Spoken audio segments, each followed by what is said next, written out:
So what we will do first is give you a short overview over the main content of the report. I hope 20-25 minutes max. What the report usually looks like is we have three parts. We have a first part that looks at recent economic developments and provides our World Bank assessment on that. We have a second part that focuses on the outlook for the next 1 or 2 years and the risks that are associated with that. Normally we focus on a quite short-term outlook of 1 or 2 year, but this time we decided that we are quite confident enough to have a medium-term forecast to 2016, and you will hear and see why we came to that conclusion that we have high certainty of a forecast to develop in that regard. At the moment, the forecast part is the most desired one by external and internal audiences of the report, because people are at the moment, of course, as you know, discussing a lot where's the economy going in Russia, and different forecasts are compared and the reasons behind the forecast. So I will spend, I think, quite a bit of time on that. The third part always is a special focus note where we try to connect the macro assessment that we provide and the macro outlook with analysis on the micro level. We used in the last 2 editions data from firm level surveys and from household level surveys to connect the developments we observe on the macro with micro analysis. This time we focused on a quite broad topic, paths to diversified development in Russia, and the reason for that is that we talked already in the last 2 reports about Russia's economy being constricted by structural factors, and that the economy is growing close to its potential. And we got a lot of questions about what do you mean with structural constraints, and what is the World Bank advice to the authorities to overcome these structural constraints. So we sat down and developed in this regard a much broader note than we normally do, where we also try to look at diversification in a different way. I don't know, when you learn it in university, diversification is usually connected with industrial policy and how governments should diversify their production and their export portfolio.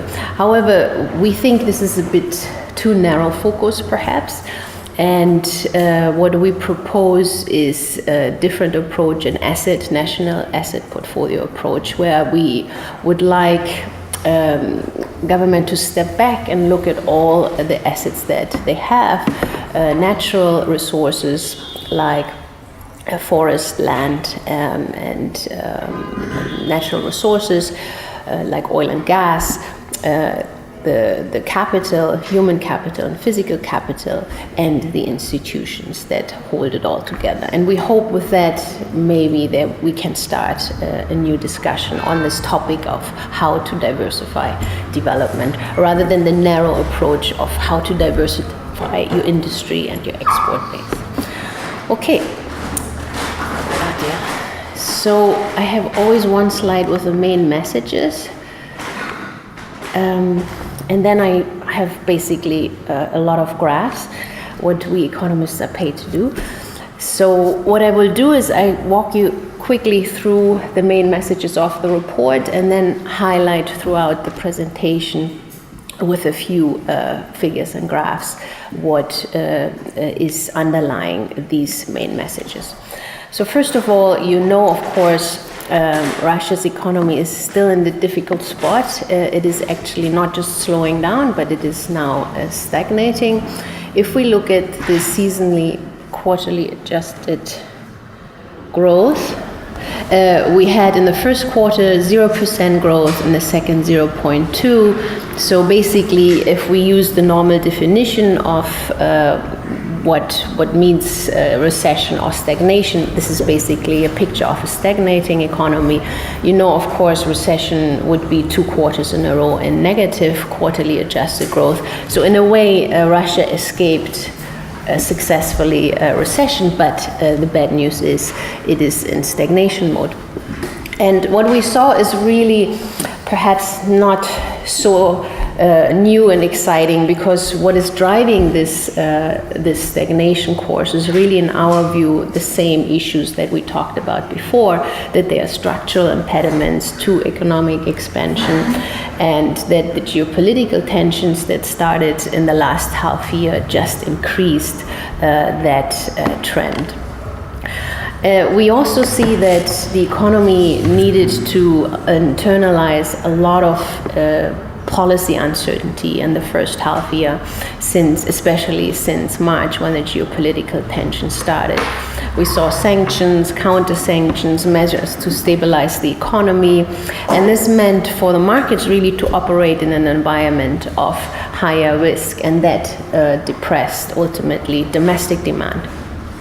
When we look forward in terms of our outlook, we see that there are substantial risks to the medium-term outlook. While we observed in the first half year that macroeconomic stability prevailed and that Russia actually is in possession of still large fiscal buffers, we do feel that the policy uncertainty that was created due to a lot of policies to stabilize the economy, but also that were politically motivated, that is casting a shadow on Russia's medium-term prospects. And this is ultimately the reason for the outlook we developed. This time we have a baseline that is not expecting much more growth in the next 2 years than 0.3, 0.4%. And it's clearly a picture of a stagnating economy. We did again develop 2 alternative scenarios. Last time we had, this is our high-risk scenario and this is a low-risk scenario. Our report in March just came out 2-3 weeks after the geopolitical tension started, so we didn't feel comfortable to come out with the precise forecast because there was just too much uncertainty in the air, and we developed this growth continuum at that time. Now that we know more how the crisis developed over the last months, we feel quite confident to have a much narrower forecast corridor, and we developed, of course, a baseline, which is a continuation of what we developed in April. In April, we had 0.5 for this year, and we are sticking for this year with the 0.5%. But for the next 2 years, as I already mentioned, we expect a slightly lower trajectory. If we look at what is the economic policy advice that we provide, we do believe, of course, that the stabilization efforts that government is undertaking is very important, but it is even more important, we think, that these efforts will go hand in hand in the next half year and year with policy that improve the macroeconomic fundamentals of the economy. And as you know, and as you of course see in the discussions in the news, I just watched RBK before I came here, the economy and investors really need a more predictable policy environment, and also a new model for diversified development. And for that reason, as I mentioned, we try to phrase the whole diversification discussion in this framework of national assets. And what we see here is that Russia's current asset base is basically one that is abundant in natural resources. Here you see the natural capital. It is good in human capital, it is improving in physical capital, but it's still very weak in our view if we compare it internationally in terms of institutions. And it's important here that the size of it is not indicating a strength of this specific asset. It is just an indication that Russia has a lot of institutions that play an important role, but their strength, it's probably something that could be worked on. And when we look at the analysis of what is constraining, in our view, economic growth, we come really to the conclusion that the asset portfolio should be rebalanced, and especially towards the benefit of strengthening the institutions. And a few important suggestions that we derive from that analysis is that stabilization, transparent rules, especially in the use of natural resources, better quality of public investments for education, but also for physical investments, and in terms of institutions that regulate markets, especially in relation to competition, should be the reform priorities in our view for the next decade for Russia. We are also, as the World Bank, not just looking at the macro, the numbers, the headline growth rate. For us, it is really important to see how this is translating into the growth of welfare of households, in poverty rates, and shared prosperity. And when we look at the growth path that I showed you in our baseline for the medium term, then unfortunately we also can derive from that there is limited space for further poverty reduction and increase in shared growth. And I don't know if you remember last time we presented a large study on the results of poverty reduction and middle class formation in Russia over the past decade, which showed that there was a massive reduction in poverty in Russia over the past decade. And you can see that here in the decrease in the poverty rate, and a real unprecedented expansion in middle class from 30 to 60% of the population. However, if we looking forward and see the low growth potential, the feeble investment, which is then of course restricting the growth of wages, which was a main driver of these welfare trends, we do see relatively limited possibilities of further reductions in poverty. And if you look at our baseline, it is basically a stagnating poverty rate. Okay. With that, I think I want to highlight a few things about the recent economic developments and just explain a bit what was driving in the last half year the trend that we observe in the macro number. As I said already, in essence, it is an economy that operated at the threshold of recession. You know, before Rostad revised the quarter 4 2013 to quarter 1 quarter 4 2013 to quarter 1 2014 seasonal adjusted rate, it was negative, and now it's 0, and it's normal. No, these numbers change, the quarterly seasonal adjusted growth rates. When we look at what was driving the trend, if we look at the composition of GDP growth over the last 2 quarters, and I have to be clear that this is still an estimate. This is our estimate based on high frequency indicators we have, because the Rostad data comes only out tomorrow. So we will see if we were right. But well, what we see is driving this stagnation trend is that we have, as projected, lower consumption growth. This is the red part. And we have, of course, now, unfortunately, negative investment growth. So we see negative gross fixed capital formation and continued destocking. So this is basically not much. I mean, it's worse than, of course, the picture we saw the half year before, but the consumption growth is more or less in line what we projected previously.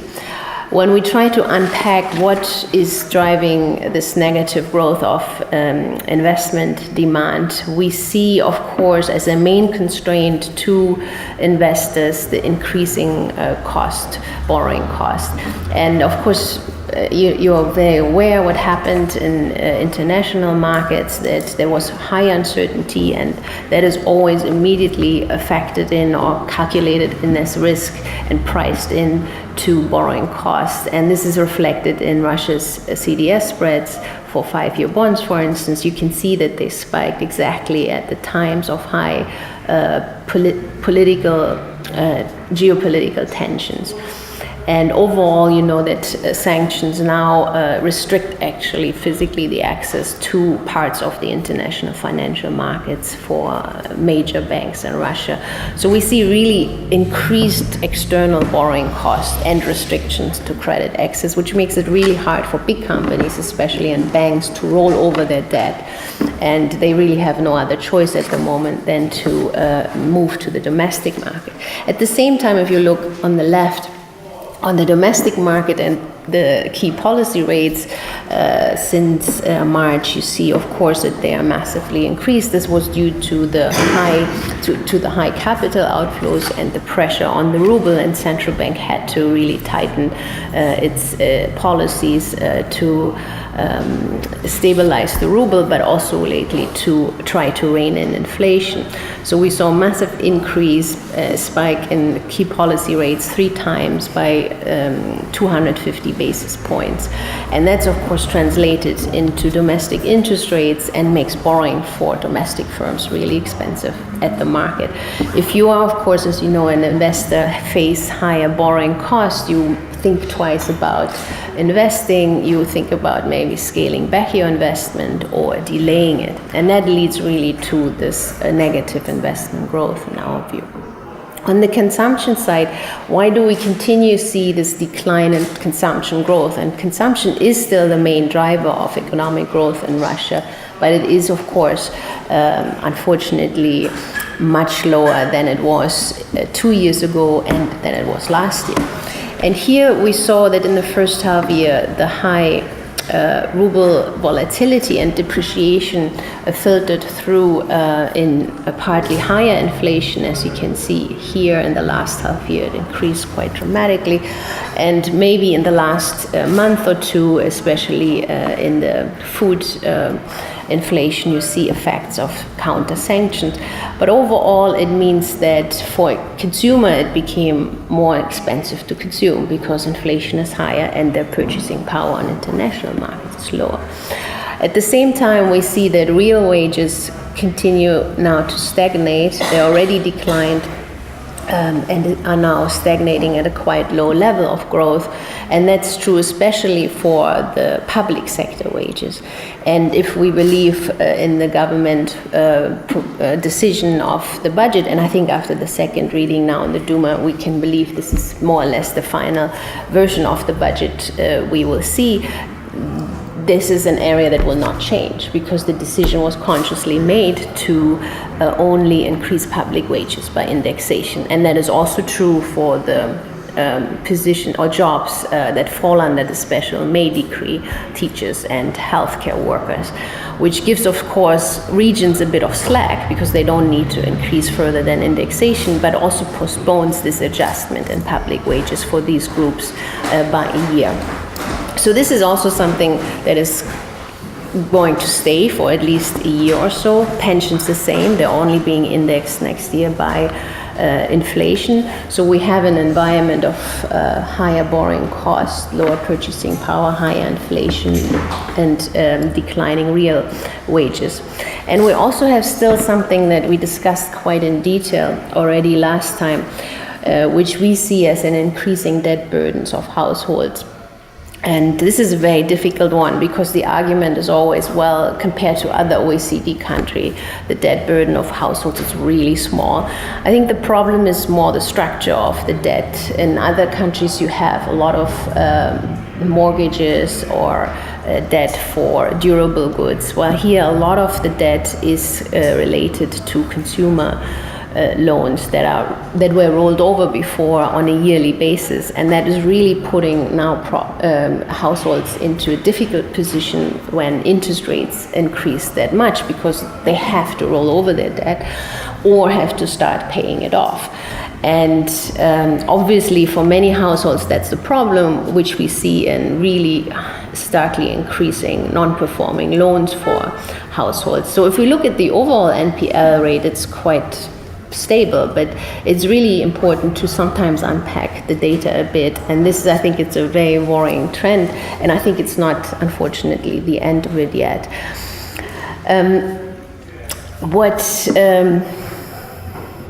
If we look how this then filters back into a demand in the economy, we see in the non-tradable sector on the left, which of course reflects a lot what consumers demand, you see that there is of course the retail and wholesale growth quite low or negative. The only bright spots are really financial services and real estate. And since I'm at the university, can you explain me why? Sorry that I'm shocking you, but I'm talking too much otherwise. So what is affecting, why would people switch to real estate, for instance? Well, from what I already said in the presentation, is it rational for economic beings in this environment to switch, for instance, or increase the demand for real estate?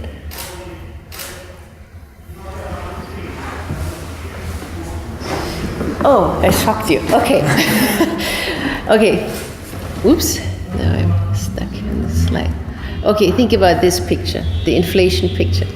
Of course, if I have a high inflation environment, it's rational for me to switch to investments in real estate, because the price is fixed when I sign the mortgage or the purchasing agreement for an apartment. It's not going to change over the next 10 years. And this is how households that are better off can insure themselves against the inflation risk and keep the value of their assets better. So I think this is something that will, and this is of course also why you have a lot of increase in financial sectors, healthy growth in financial sector services. So I think this is something that probably will remain like it if inflation is not reined in over the next months and years. On the tradable sector side, we saw some interesting developments in manufacturing. Although if we look at the August data, it might already tapering off a bit. And what we presume is happening here is a bit that there is some import substitution potential due to the high depreciation of the currency in the first half year. There is, of course, some price advantage for local manufacturers. But we believe overall that this is probably a quite limited opportunity, unfortunately. And the reasons are, first, of course, in any baseline or positive outlook, we assume that the currency is coming down to a medium-term equilibrium, and then the depreciation window will close and the comparative advantage of a weaker currency will disappear.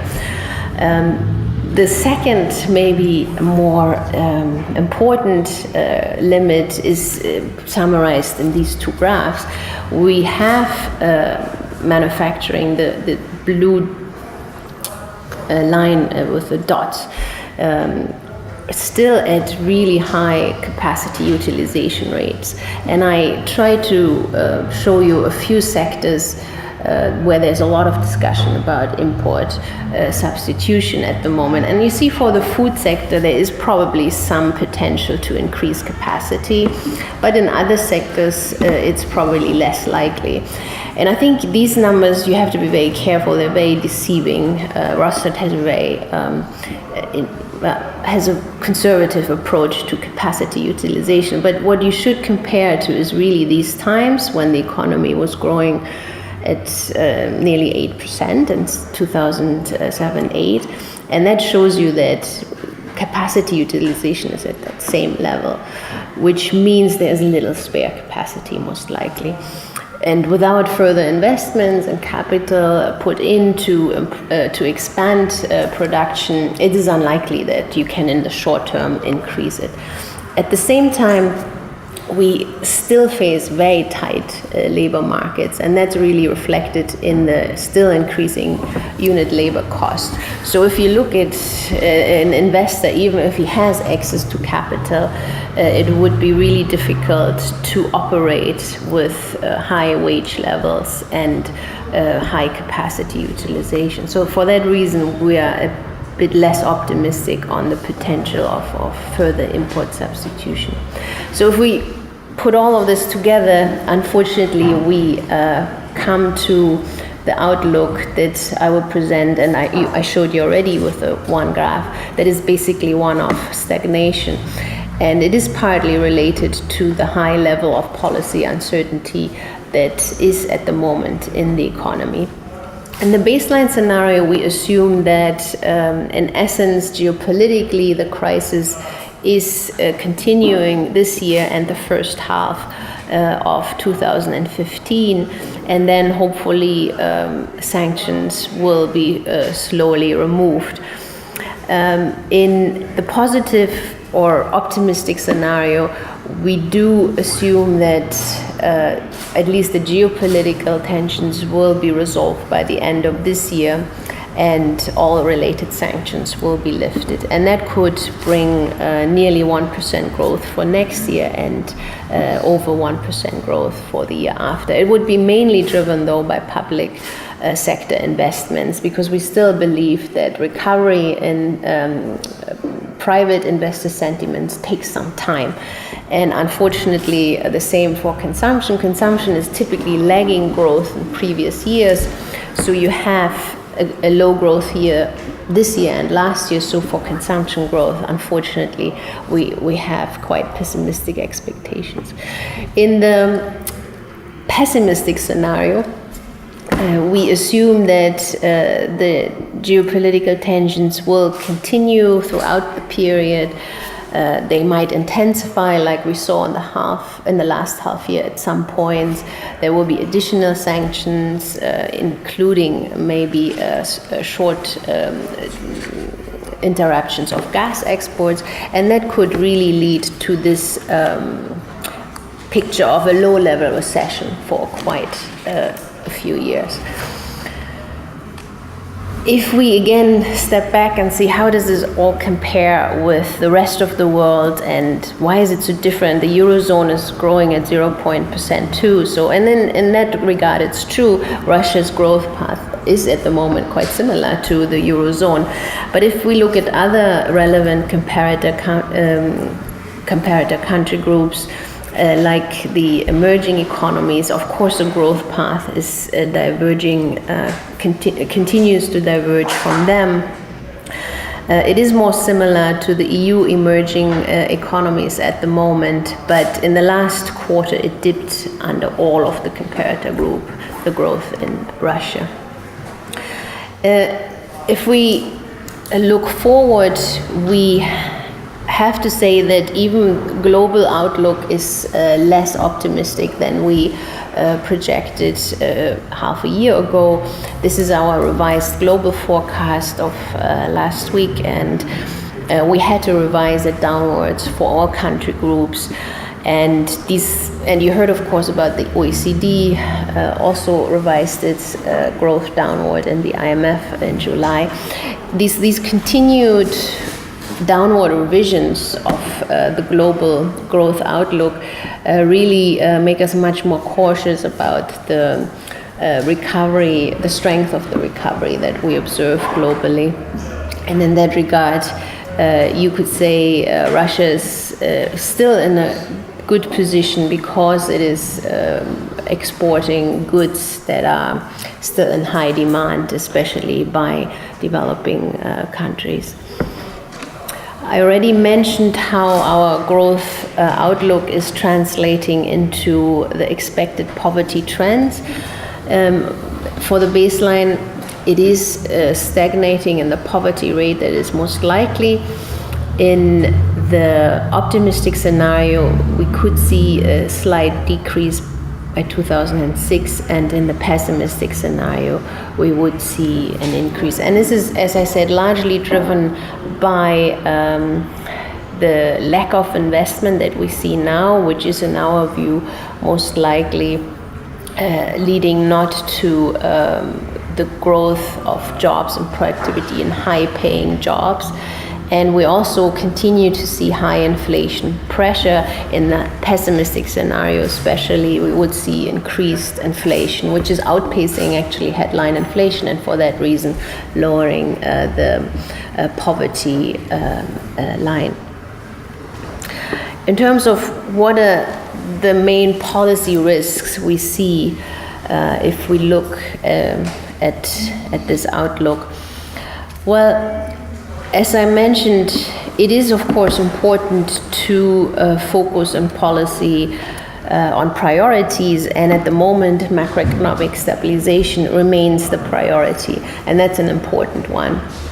But of course, there's only so much attention policy makers can give to different topics, and it appears that the structural reform agenda is a little bit less relevant as a discussion item.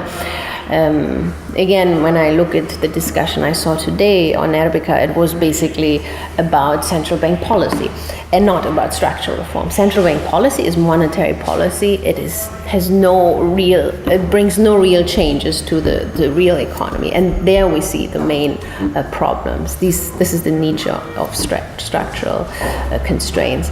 So this is really for us the main downside risk to Russia's medium and long-term outlook, that these reforms are at the moment stalling, and we don't see policies that could lift the sentiments of consumers, or that could induce investors to come more to the table and put the money on the table. Also, if we look again at this picture of an economy that is growing near its potential, and it's with a nearly closed output gap, there is of course the risk that with the geopolitical tensions and the continued inflation pressure, that this would diminish the effectiveness of central banks' disinflation policy. Of course, our assessment is that central bank did a very good job. It really timely intervened in the first half year and provided the necessary stability on the monetary policy side. But it will be really difficult going forwards for central bank to outbalance the structural constraints in the economy, and that's actually not possible with monetary policy, as I mentioned. So it will be a very difficult job for a central bank to continue its or finish its transition to the inflation targeting, although in all scenarios we actually assume that this is the case, because otherwise it would be much worse. Also, if we look at, again, this picture of an economy with high capacity utilization and tight labor markets, in this environment, as you probably know, if you put an additional fiscal stimulus to the economy, it is not really leading to large multiplier effects, but to increased inflation pressures. So in this regard, we would advise on the fiscal side to be as prudent as possible. Of course, you could argue that these are times of crisis, and the National Welfare Fund and reserve funds were made for times of crisis, among other things. And we don't disagree that there is a still low investment level in the economy compared to other countries, and it could be boosted, including with commitments from the National Welfare Fund. I think the main message we want to give is you have a fiscal buffer that is limited, and it will be important to make sure that the decision which projects to choose and to prioritize are the best ones, so that you get really make efficient use of the resources that you have in the fiscal buffers. Yes, I think that's it. I think I will not go into the third part much, because otherwise we don't have enough time for discussion. Thank you. Thank you very much.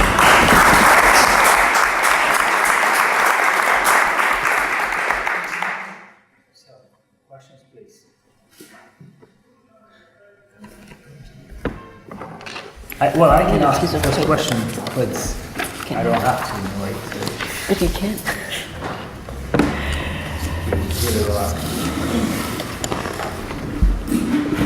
I have a question, maybe that some students would be also thinking of.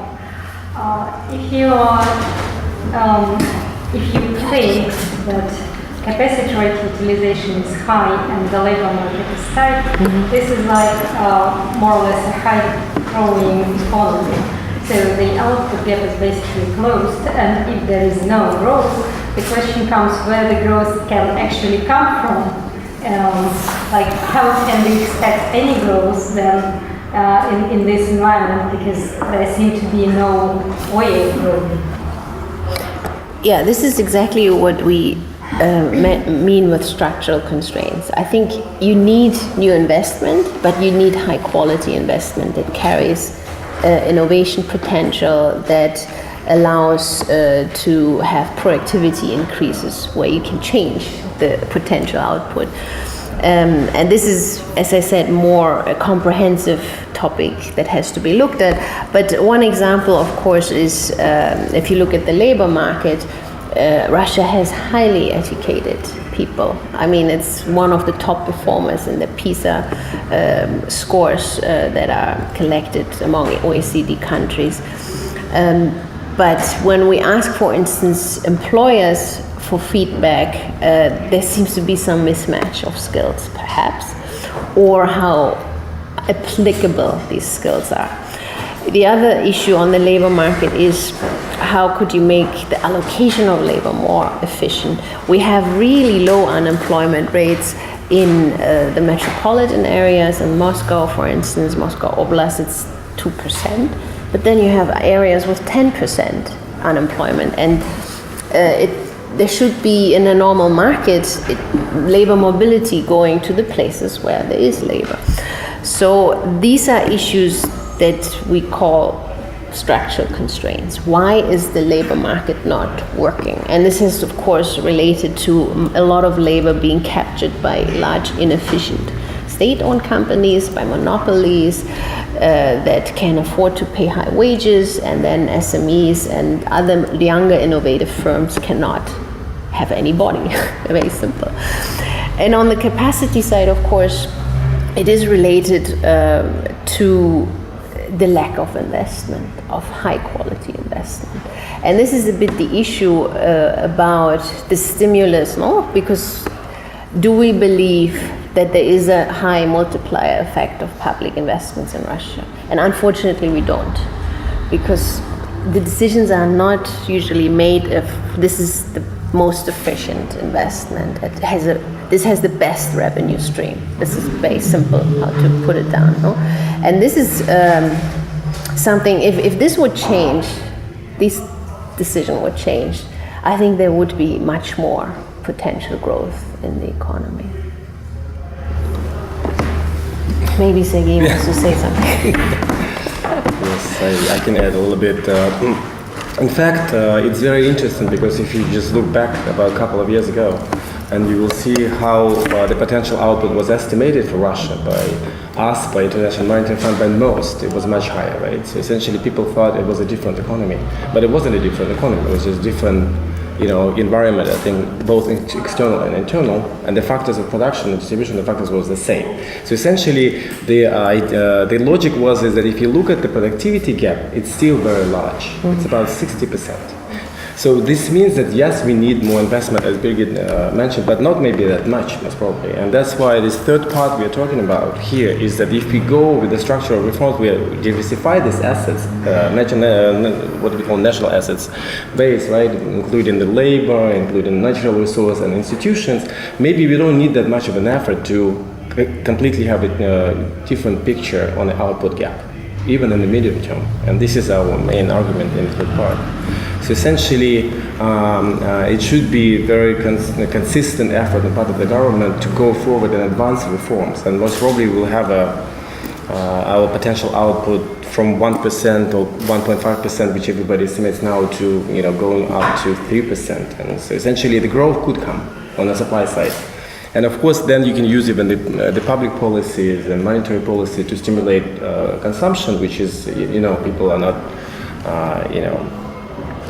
especially people in the government, the policymakers, they know how to do it. I mean, how to stimulate consumption, but unfortunately, we still have to go a very long road how to stimulate production, and this is a much more fundamental issue. Yeah, I agree. I mean, Sergey makes it sound too easy, I think, because if we I'm just teasing him. If we look at where is it? I just want to pull up the weak institutions issue. What we generally mean with weak institution is the three core functions that we see for institutions in an economy, and that is managing volatility, providing public services, and regulating enterprises. And what we see as the most important issue is the strengthening the institutions among regulating enterprises, and this is the competition environment. And maybe some of you were here when we had this special focus exactly a year ago on where we looked into firm level data, how firms are growing in Russia, how they diversify. And that we found that basically you have in Russia a same pattern of entry of firms into the market, that young, more productive, innovative firms enter, but that in times of crisis, the most productive firms exit. And that's a very surprising picture and totally different from any other country that we observe. And that shows you that there is not a level playing field in the market for firms with productive potential to survive. And there are reasons for it, right? So, and we're trying to unpack it, what it could be. So. So who's next?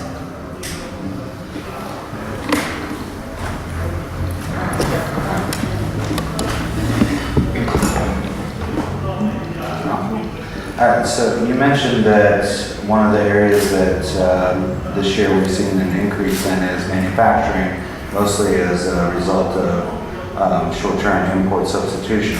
And then you mentioned that fiscally there should be prioritization of these projects. Would one of the projects that might provide the best type of, we'll say, bang for the buck be in trying to develop these import substitution manufacturing projects? Well, I think, to say it bluntly, import substitution is one of the best things that came with the sanctions, because there is obviously some potential. There is no good reason why an economy should import so many food products or other issues that could be very well produced here. However, there's a good reason why this is not happening in this economy. And this is again coming back to the same problems, because obviously producers, despite the big market of 60% middle class, feel not comfortable to invest to produce these products here. And these are, again, issues related to competition, to not enough access to capital or labor in the market. I think they would like to produce here, but they feel not comfortable enough to come for an array of reasons. If I want to support import substitution with government policy, this is exactly the point we're trying to make. Don't engage in industrial policy that has very questionable outcomes. Where we see industrial policy applied, it usually didn't work out, because it doesn't make sense to try to build a Silicon Valley if there's no demand for the services of a Silicon Valley. It has to grow naturally. So in that regard, it's better to put the money into, for instance, improving the quality of education, into a broader, into this is what we mean with the asset approach. Don't get hung up on trying to focus on building the IT centers of Russia or special export zones. Try to have a more broader approach on how to manage the economy differently and see what will be the comparative advantage other than exports and of oil and gas. Because we have limited fiscal resources at the moment, so it will be really difficult to be successful with that approach, because we know it from other countries. It has a high failure rate, industrial policy. So in our view, it's better to invest more broader than in specific industrial policy issues. I totally agree with Birgit. The experience shows that the impact of industrial policy is unknown. I mean, and especially if your institutions are not perfect, if your markets are not functioning, that the impact of the industrial policy will be even more unknown. So essentially, we even argue in our report is that this import substitution, which actually is taking place a little bit, but actually, if just to add a little bit to manufacturing dynamic, we also think that at least partly the manufacturing dynamic was also driven by public spending in military complex, which increased this year considerably. And we don't know this in statistics because we cannot see it, but if you look at the structure of manufacturing, you can see that some of this machine building and the aircraft industry actually benefited this year from something, but we can only guess about this. But the import substitution is, you can have two policies. First, you can just basically change relative prices and like through exchange rate, right? So essentially, it will be sort of this, the blanket industrial policy, which is China is actually using in a way. But when you don't have relative price adjustment any longer, like for example sharp devaluation, then you can rely on only protective measures. And this is what we worry about, is that Russian government will continue import substitution policies, but it will be mostly protective measures. But the protective measure is not a relative price adjustment. Basically, it's a disturbance to relative price adjustment. So essentially, there's a very big risk that you send completely wrong signals to markets, and markets will make different, basically decision on the wrong signals. And in the long term, your allocation of assets, you may end up with even worse allocation of assets than today. I mean, there's a very big risk of it, especially given that institutions are not functioning. So it's a very slicky road. I mean, you have to be very careful about especially protective measures, like this import ban, of course, is not a very good example on that, but on car production or on other issues, you might end up with basically conserving a very relatively inefficient production in Russia, rather than giving additional boost and growth momentum to these industries, especially, I mean, given the capacity utilization issue at this low investment level.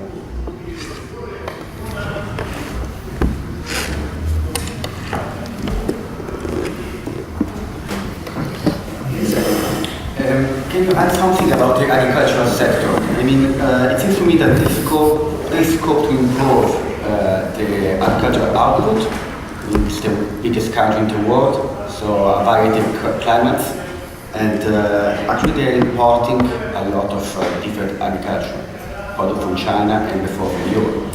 So what kind of reform would you advise here for Russia?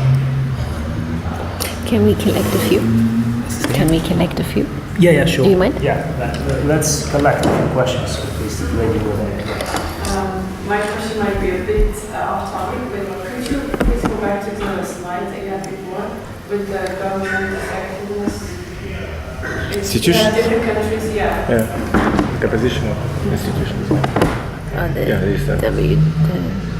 this one. I was just wondering, because as I see from here, the Russian Federation government effectiveness is minus 0.47. How is this number measured? Because oftentimes it seems that Russian government seems to be a lot more effective than maybe say like more democratic governments. If you know how to measure this. This is the average. Okay. Anything else? Anything else? Well, my question, we keep bringing up the topic of institutional stability and sort of creating structures within Russia to help develop the economy. And I guess I wonder what the World Bank recommends in this sense. In general, what are the sorts of paths that countries take toward institutional development? Is this something that the state itself has to take, regulatory approaches to? Is it something that, we encourage in civil society, sort of bottom-up development? And what are the economic tools that we can use to create stable structures within a state? Okay.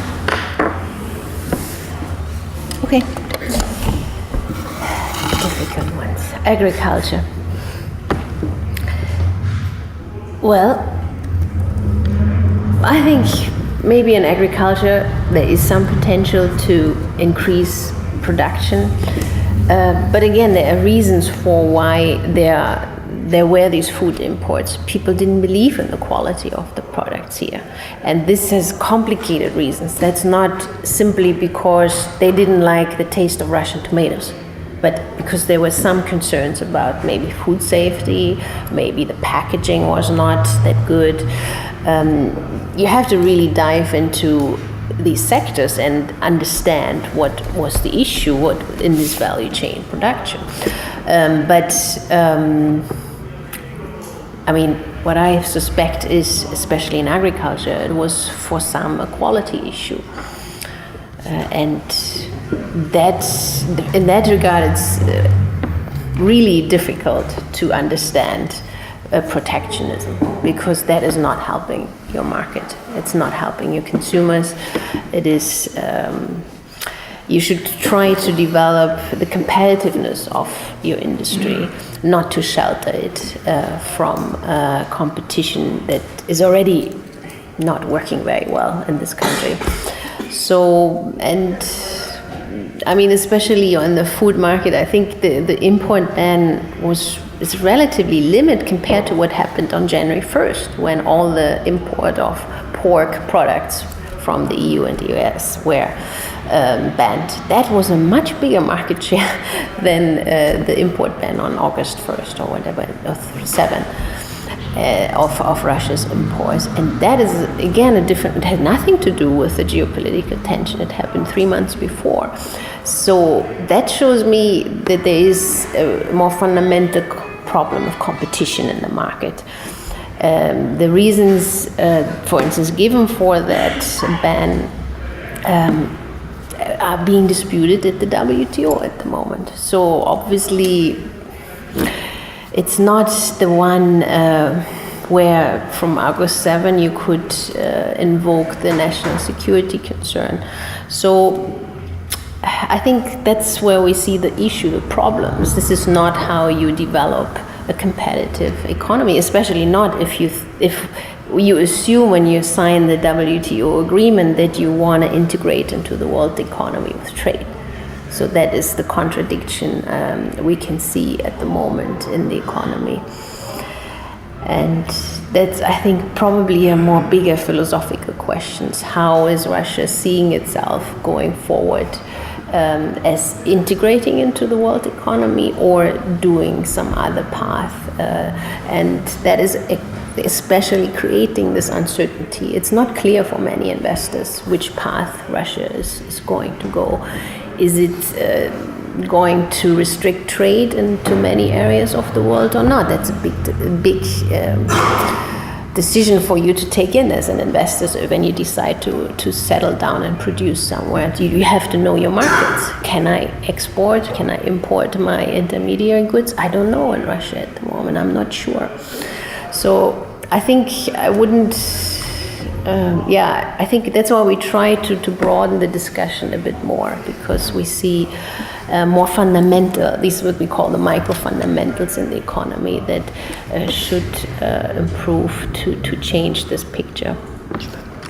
A little bit. I think we have to go to this. Just a little bit on agriculture. In fact, we even mentioned in there's an import substitution box in the report where we say is that we think that agriculture will continue benefiting from import substitution for two reasons. First of all, the relative prices there really change significantly because of devaluation, and second, because it's a capital less intensive industry, which does not require so much investment in the short term. But the fear, as Birgit rightly pointed, is about this: if, for example, the government will decide to pick winners in agriculture, right? This will lead again to completely, the chaos. And the problem is just create a level playing field. And agriculture, in my view, does have, more potential to grow in Russia for one fundamental reason. Because if you look at the productivity gap in agriculture in Russia, it's not 60%. It's 200, 300% in different sectors. So it's still far behind Europe and especially the United States in terms of production quality. And they still have to go, they don't have to invest that much to bring this productivity up, but the way how we'll play it out, it will depend, of course, on the policy.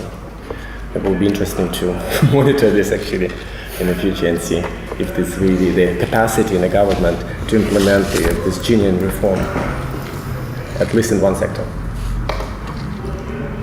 Go ahead. Add a little supplementary question to this. Sure. My experience, sorry. Answer. I don't know. My own experience of being a foreigner, living here, working here, I've noticed in the shops, and maybe this is just a market response to the issue that you raised, maybe about the perceptions of quality. A lot of the products in the shops you will find either are Russian companies that are branding their products as if they're foreign. So like Baltica make a beer called Old Bobby that is supposed to look like a British beer, so that when you pick it up on the shelf you think it's an import, but actually it's made by Baltica here in St. Petersburg. But equally you have firms like Activia, Danone, the yogurt, the dairy company that produce here in Russia, and that they are also kind of acting in place of maybe taking market share from Russian dairy companies. And so again, we're seeing that even though it's produced here in Russia, it looks like an import. So maybe it's more sort of consumers might believe it's higher quality. And I just wondered if you thought that this was really a market response to this issue, where you have Russian companies pretending that their products are imports, and you have foreign companies manufacturing but retaining their foreign labels. I'm not sure. I think it's quite normal what we see across the world. If you have a strong brand, you try to export it because that's how you maximize the profit. Because even if the yogurt is exactly the same but with a different label, then people think it's better. So I don't see that as a major issue, though it is not the same. But anyway, no, let's go on to the institutions. I think on your question, this is an indicator that my institution creates, the World Governance Indicator, and I don't know why it's negative, I have to be honest. But it's not good if it's negative, that's what I can tell you. Because it has so many dimensions. We have a whole project within the bank and department that just deals with that. So I encourage you to, and they have books of how they do this and estimate it and how they survey it. So I would encourage you to go to the World Governance Indicators webpage. They have their own webpage and have a look. I can only tell you if you're in this negative territory, it's not good news. That's all. So it's an average here for 96 to 12. And these are just a few dimensions that are surveyed for these indicators. But maybe you wanted to make another point. Maybe you come back, please, if I got you wrong.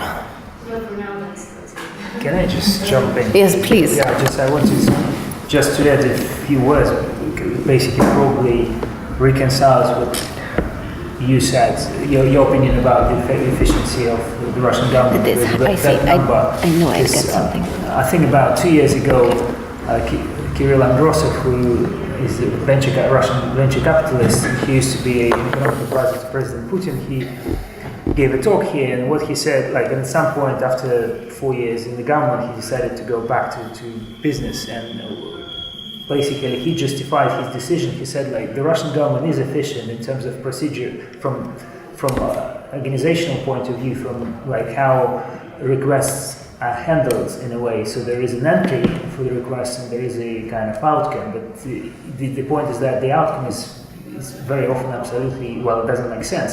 So for them the point is that just to put like a request from one instance to another station, but that's it. So from the point of view how things are organized, from the procedural point of view, it's efficient, but from the point of view actually demanding certain results from policy being introduced is not as efficient at all. So maybe that's explained well, but I mean this the reason probably that explains the negative number there. On the other hand, being less democratic government of course is more efficient from that point of view. I knew I missed it. You talked about efficiency and how this compares with the perception of high efficiency. So, thank you, Maxime. I think what we typically observe in many dimensions where we measure governments, even doing business, by the way, is a really high international level of laws and regulations. But that's de jure, no? What is de facto is something else. And this is where we, in my view, that's how I interpret the strength of institutions. If you have top laws, top regulations, and the implementation has a large variance, it's for me an indicator the institutions are weak. And this is what we see. So you ask one business and they say, oh, tax administration is great in Russia. It takes me one day and I'm done. You go to the next and he says, oh, for 5 months the guy was after me and he wouldn't take the files and he wouldn't understand. And the next one says something else. And it's not like the second guy was corrupt, maybe, but he just didn't know how to apply the laws himself and gave the poor businessman a hard time. And that's the problem. And this is what you maybe see reflected more for Russia, in my view, in these indicators, compared to maybe other countries where it's clear that even the fundamental regulatory framework is lacking. But look, for instance, at the public procurement law. It's a great law. We drafted it with them. We advised, but it is valid from January this year, but none of the implementation bodies are in place. That's a problem, because that's the big change we expect in public procurement, because that's one of the main business opportunities for any business in any country, not just in Russia. But if it's not clear how this super great law that fulfills international standards is going to be implemented, and it will take a while in each country. But you see, this is what I mean. This is how you build institutions. It takes a long time. You have to invest into your staff to start to use this law, which is unfortunately that big, and do something different than before when they did public procurement. And that's these are honestly generational changes that have to take place in civil servants in these areas, because from other countries we know this is not an easy task. But this is probably, to break it down in some examples, what we're talking about. Your question was a really important one, because it's not just institutions are the public sphere where something goes into a black box and then you get your service out and take it or leave it. It's really about the feedback loop, no? If you want to improve the efficiency of expenditure, you need to give more voice to civil society that gives you feedback if the public service actually is good or not. It's not just possible to send as many statisticians out and make surveys non-stop. It is really a process where you need the voice of stakeholders, of the recipient of services to be more engaged. And this is another area that is very important, where we specifically would advise to make sure that there is this feedback loop. So if you want to strengthen the quality of public service provision and have better prioritization of expenditure, you need to have more public debate about it and more decision-making options for different stakeholders to take part in the process, like it is in other countries.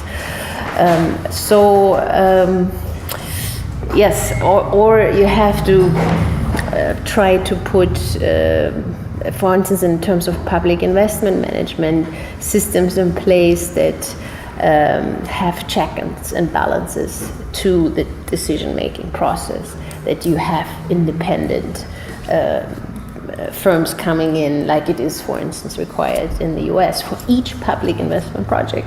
It cannot, you have to have a cost-benefit analysis, independent.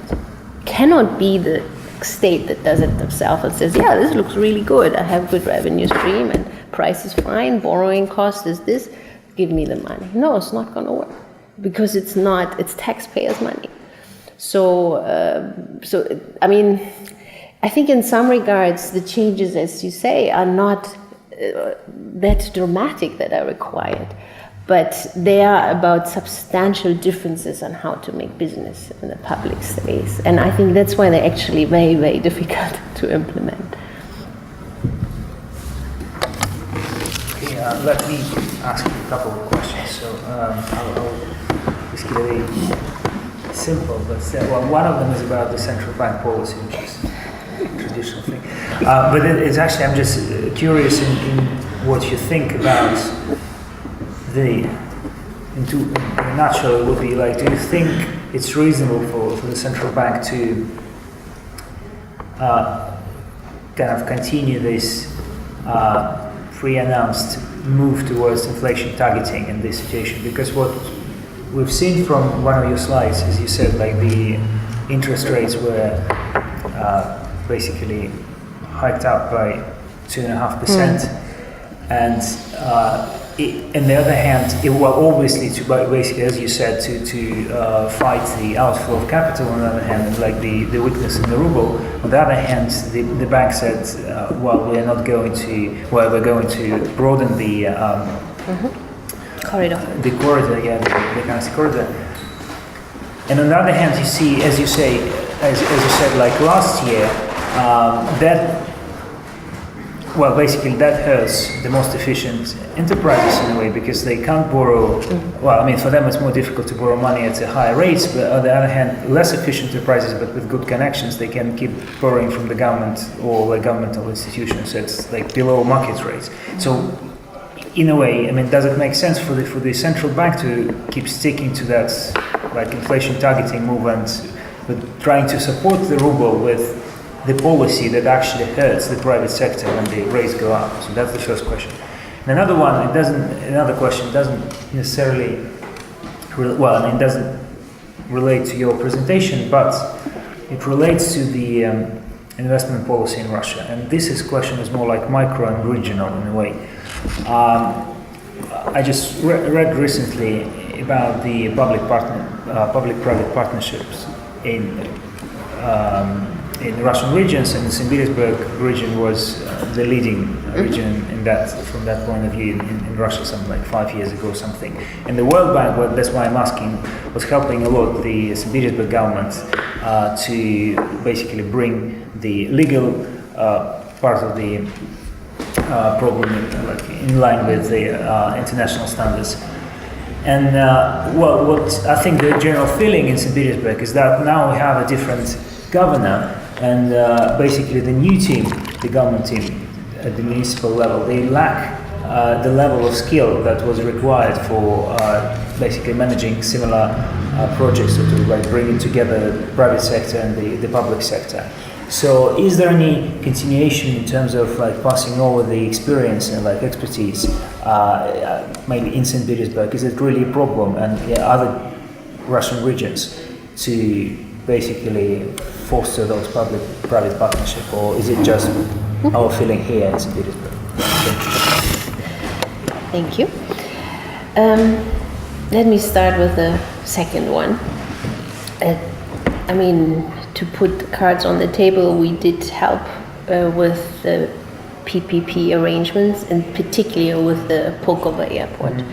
It's not just with the regulatory framework, but with actually putting a deal together to have a private and public partnership. Because otherwise there was a too high risk perception. So with the World Bank arrangement, they felt more comfortable that some of the risk was negotiated, and that's very typical for us. It was actually an IFC. We have the World Bank arm that works with only public investments. We call IBRD. And we have a World Bank part that works only with private investments. That's the IFC, the International Finance Corporation. And this was a deal on their side. But as you say, it really depends on the leadership. No, you can make it work and find a way. Or, if there is a lack of interest, there is nothing anybody can do from us IFIs to make it happen, because it takes two. So in a PPP, you have to have a public and a private willing partner to make it work. So it's not enough to have a good PPP framework and have the willingness. You have to have both. And one is an institutional side. You could argue on the public side. And in any country, by the way, PPPs are one of the most complex issue for public institutions to deal with. And if there's, of course, a willingness and need expressed by the government, we're more than happy to continue working in it. But yes, it needs to have willingness and request from the public side to engage. On the CBR policy, so yes, I see your point. So you think there is a mismatch between the announcement of moving to the free float from this January 1st, but still intervention. Is that's what I got? Well, yeah, because that's a mismatch. It's true. Yeah. But then, well, the question I think generally is actually simpler than it sounds, easier than it sounds. I'm just thinking, does it make sense at all to continue to kind of saying that the bank will be moving to free float from January in current circumstances, when the outflow of capital is more serious problem? Yeah. Okay. No, but yeah. So you have to use interest rates for different things rather than for. I think it is a consistent policy, and I think what they gave as signals was also consistent in policy, because, as you said, the widening of the corridor, dramatic widening, was basically saying your de facto now market operates in a free float. If there is emergency and we really go above or under the corridor, we will intervene like any central bank in any other country. That's an emergency measure, a stabilization measure. That's not a monetary policy measure of everyday business. So the rule for every day is inflation targeting, and I agree. I think this is going to happen. I hope it's going to happen. I think it's their commitment. It's clear from the signal.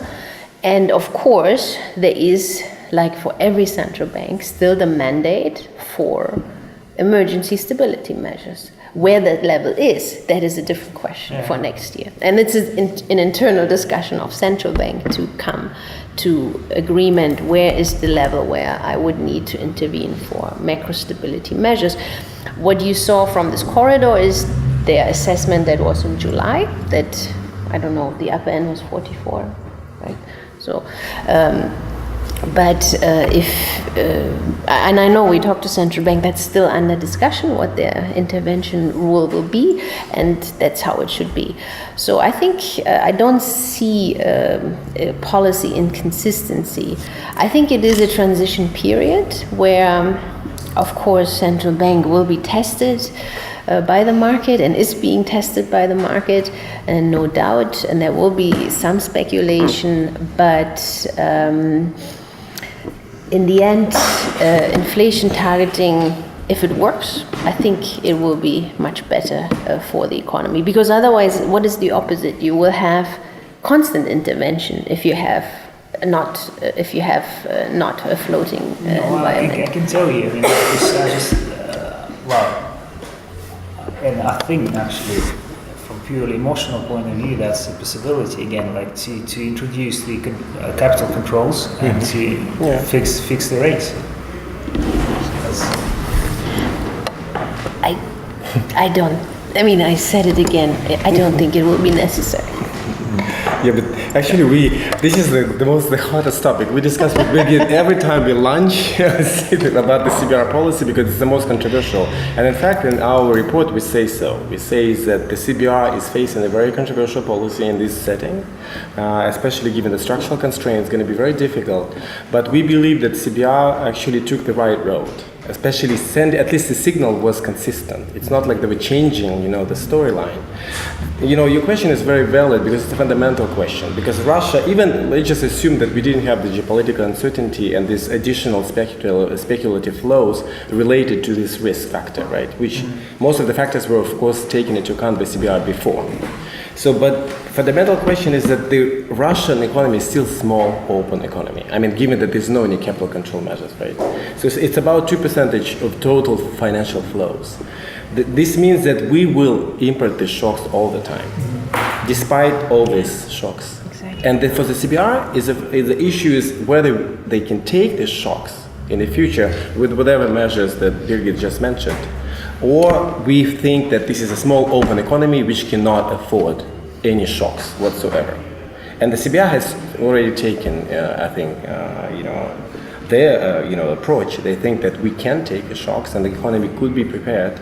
But they were so unfortunate that we live through this particular time. And this is your question because it could basically could hurt these very efficient producers, and it looks like it is hurting. And that's why we're debating. We're debating ourselves. Maybe it's a little bit premature, it's not the time, blah, blah, blah. But we take your point. It's actually quite a valid point. But at the end of the day, we don't know. But I think it's not that black and white for central bank either, no? I mean, this is the last meeting I had with Xenia was, she had a really nice reflection, I thought. She said, maybe I should have tightened last October after all. You see, but I said, look, in hindsight, we all know more. But look at the rate in October. Why should she tighten then? And last year, I remember the discussion was, you cannot give in to the pressure at the moment. There's no need. It's a slowdown, yes, but don't tighten now. And I mean, now you can say, well, if I would have tightened, I would have had more space now to, but would have, could have, no? I mean, so I think it is this discussion, no? I mean, bad luck, but let's at least stick with clarity on the monetary policy. That's, in my view, central bank's role to have to provide clear rules on monetary policy. Then, as an economic actor, I can adjust because I know either I have a float or I have not a float. So, and then I adjust my risk, right? So, of course, in this transition period, there is this kind of uncertainty, but if you look what happened in the first quarter, at the end of the first quarter, I mean, you needed to intervene as central bank. So you have of course this credibility test that you have to show that you intervene to provide macro stability, but you're also trying to solve a more longer term issue, which is providing the moving to this inflation target, which is in my view the right move. So let's see how it works. Thank you. So any more questions? Okay. Thank you again. Thank you.